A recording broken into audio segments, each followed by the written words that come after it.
Hello, friends, and welcome back. Today I am starting a new series, The Psychology of Religion. I don't want you to get bored, so I'm trying to mix it up. And so let's get started. The definition of religion will change depending on who you are reading and the academic discipline in which they are working. Alcorta and Sosis define religion as an evolved complex of traits incorporating cognitive, affective, behavioral, and developmental elements selected to solve an adaptive problem. 4 features recur cross-culturally that are considered integral to this process: participation in costly ritual, separation of sacred from profane, belief in supernatural agents and counterintuitive concepts, and importance of the adolescent phase for transmission of beliefs and values. Supernatural agents possess attributes of agency and intentionality and are also ascribed possession of socially strategic knowledge and the ability to have unlimited access to socially reviled behaviors that happen in private. Research shows that humans have a propensity to believe in childhood that diminishes in adulthood. Symbols that are embedded in religious ritual are shaped by historical and sociological conditions. Religious ritual must be imbued with both cognitively and emotionally salient meaning. This requires that not only the religious ritual be learned, but the emotional and behavioral significance be learned also. Ritual not only delineates the sacred from the profane, it creates the sacred.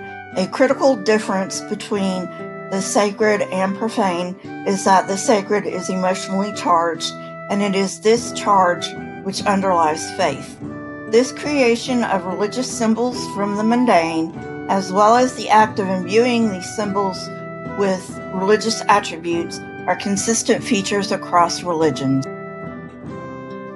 Emotions are adaptations that influence our decisions and actions. They organize the biological systems of organisms in preparation for a response.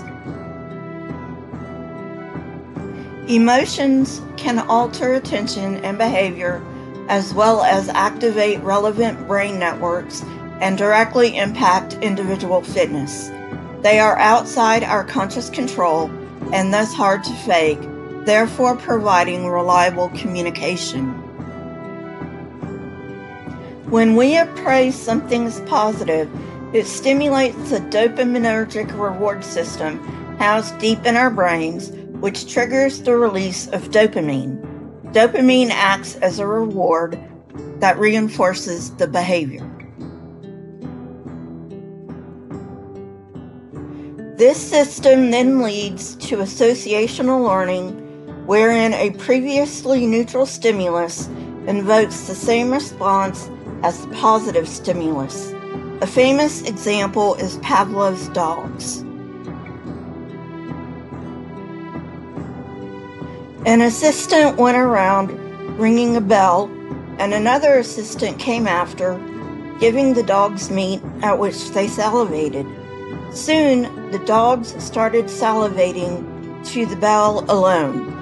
This is called classical conditioning. Basic structural elements are common in human and non-human ritual. These are formality, pattern, sequence, and repetition. Religious rites amplify these elements through what Bloch calls rhythmic drivers, which include music, chanting, and dance. These are recurring important constituents of rituals across cultures. Music is by far the single most important feature of religion, and it has definitive physiological effects such as impacting autonomic function. In addition, music affects brainwave patterns, pulse rate, and diastolic blood pressure, and it provides a means of synchronizing body rhythms in a group. Such synchronization promotes empathy. Research has also demonstrated music's ability to affect measures of stress and a competent immune system. Also, music elicits harmonious emotions in the listeners, creating synchronizing motivations in participants.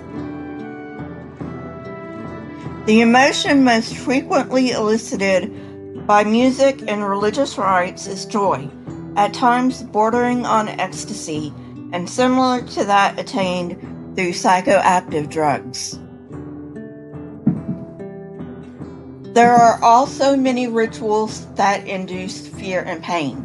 Gods and demons punish as well as demand painful sacrifices from devotees. The ability of ritual to evoke positive and negative emotions creates motivational symbols.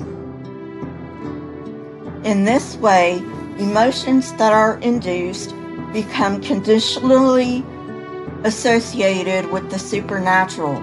Using ritual to imbue a neutral object with emotional significance generates a shared symbolic system that influences decisions and behaviors. The extent to which religious ritual uses positive or negative emotional elements seems to correlate with the group's political aspects and risk to benefit ratios of communal efforts. When communal action issues are mainly coordination problems with few individual costs, positive ritual should prevail. If the issues faced include high costs to individuals but result in high collective benefits, negative rituals will prevail. Rituals with a negative connotation are more powerful in instilling motivation than positive elements, so they provide a more reliable anchor for subjection of individual concerns to collective goals. Thus, religion serves as a policing agent in socially stratified pre-industrial societies. Emotionally charged negative rituals, such as rites of passage in pre-industrial societies, bonds initiates and drives obedience and cooperation. However, even religions that emphasize negatively charged rituals use positive elements. These powerful symbols reduce cognitive dissonance, especially when adherents face socio-ecological stress.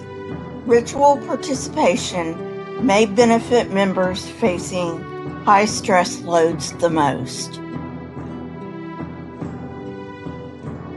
Adolescence is a responsive developmental period for learning abstract ideas and to pair these ideas with emotions. This stage constitutes a critical period for learning emotionally charged symbolic systems. During adolescence, the brain gets rid of connections it doesn't need and strengthens those it does need. Emotionally arousing experiences during this time helps to shape the brain. This maturation of the brain provides the framework for social cognition, abstract reasoning, and symbolic thought. I will be making this a series. Please tell me what you think about it in the comments below.